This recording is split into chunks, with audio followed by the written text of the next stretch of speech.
Hey everyone, what is up? Brian, Ramen Adventures here, traveling traveling the world to check out interesting, amazing ramen shops. Vienna, Austria.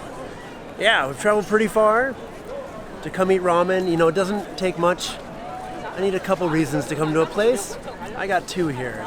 My buddy Igor's ramen shop, and this is the home of KTM. But yeah, I've traveled around the world to eat some ramen and check out the KTM factory where my motorcycle was born. My two favorite things, ramen and motorcycles, in Austria. So let's get a bowl, come on. The Smoky Man is a miso ramen with a touch of smoky goat whiskey. It really goes together well. Smoked meats, for some reason, aren't much of a thing in Japan, so this was a nice change of pace.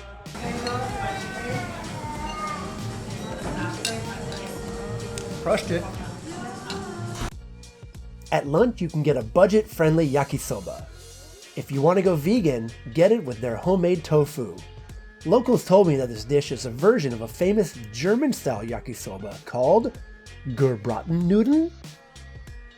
This dish came with the influx of Asian immigrants to the region. It's typically a cheap street food, but just like yakisoba in Japan, you can use quality ingredients and serve it in a restaurant, no problem. Crushed it. There are a few Japanese noodle shops around Vienna, though I had no desire to try them out. Cheap Asian eats are common in Australia and Germany, though you might just end up with a hot bowl of instant noodles from Korea. No thanks. Grüß Gott. I've known Igor for a few years now. He's big into food, ramen in particular, and opened his own ramen shop in Vienna back in 2015 called Karma Ramen. The shop's design is pretty dope. Retro Japanese posters, a cozy backyard, and the bathroom. Well, just be sure to check out the bathroom when you come. As for the ramen here, it's unique, an expression of Igor's passion as a chef. He uses as many local ingredients as possible, makes the noodles in-house, and never shies away from experimenting with new creations. The Karma Dragon 2.0 is a spicy yuzu ramen with lotus root.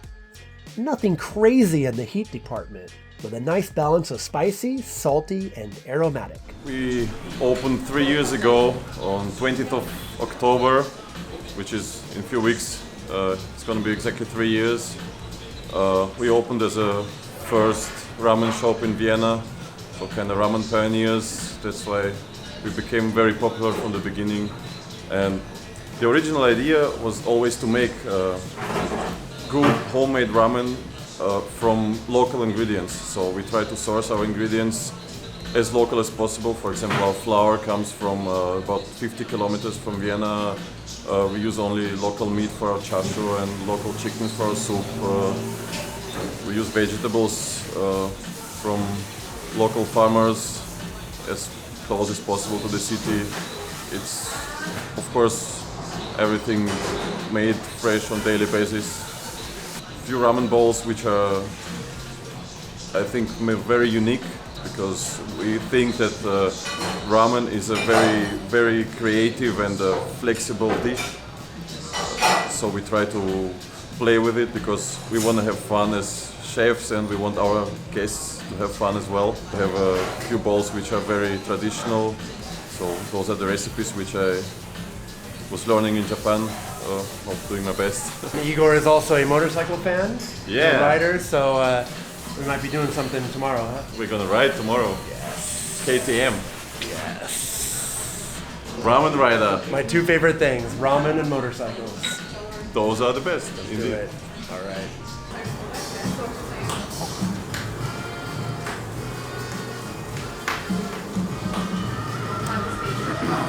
Crushed it. Ramen, check. Time to head to the bike shop.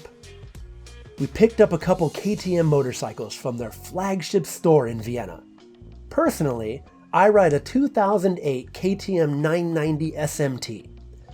It's the fourth bike I've owned in Japan. I started with a Honda CB400, upgraded to a Honda CB1000, then went KTM. I briefly rode a 950 SM, a 690 SMC that got stolen a month after I bought it, and now the 990. I absolutely love KTM. The bikes are great for touring and perfectly sized for a tall dude like me. All right, yes, ramen and motorcycles. And yeah, thank you to KTM Austria for, KTM for hooking us up with the 1290 Adventure S. Very nice. And a Duke 790, aka the Scalpel. Yeah, we're on a couple badass bikes here. This is awesome. Where are we now? We're in the Viennese forest. So it's a large mountainous, hilly area with a nice forest around Vienna. We're heading to the city called Tulln, which is on the Danube River, and then we're gonna go along the Danube River, nice roads, right to the KTM headquarters. Nice. To check out some nice stuff there. Yeah, we're heading to the factory, the KTM headquarters here in Austria. Beautiful. All right, let's ride. KTM's factory is in Mattighofen, north of Salzburg. Apologies if I mispronounce all these Austrian places. Austria in the summer is motorcycle heaven. The flowing roads along the Danube, the twisties in the mountains, the views. It was some epic riding. As for the factory, sorry, but no photography is allowed inside. It's a relatively small operation, churning out a bike every 5 minutes or so. After the factory, we tested out some of the new electric motocross bikes. These bikes take some skills that neither Igor nor I possess, but we had a ton of fun.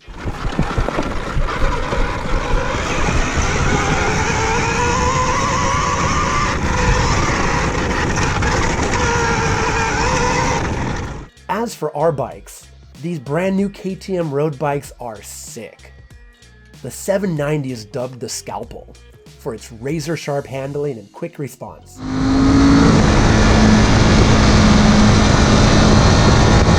1290 Adventure S is more my style, a solid touring bike with enough power to handle any style of riding. The onboard computer can adjust riding for any weather or comfort level. My kind of bike, though I'm actually looking for something a little bit smaller. KTM just released a 790 Adventure, which might be the perfect choice for me. Thanks again to KTM for lending us these bikes. I hope to come back and do some more touring, some more slurping, and just chill out in this amazing country. Auf Wiedersehen!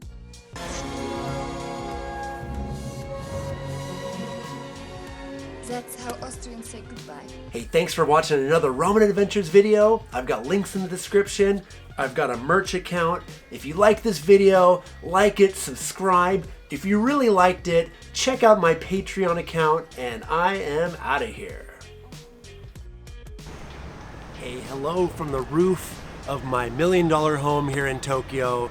It's 6 bedrooms, 7 bedrooms, 8 bath, high-rise house here in Shinjuku, and I'm on the roof. I'm on my rooftop garden, and just a couple things about this trip. It's been over a year since I took it, so some things are not relevant anymore.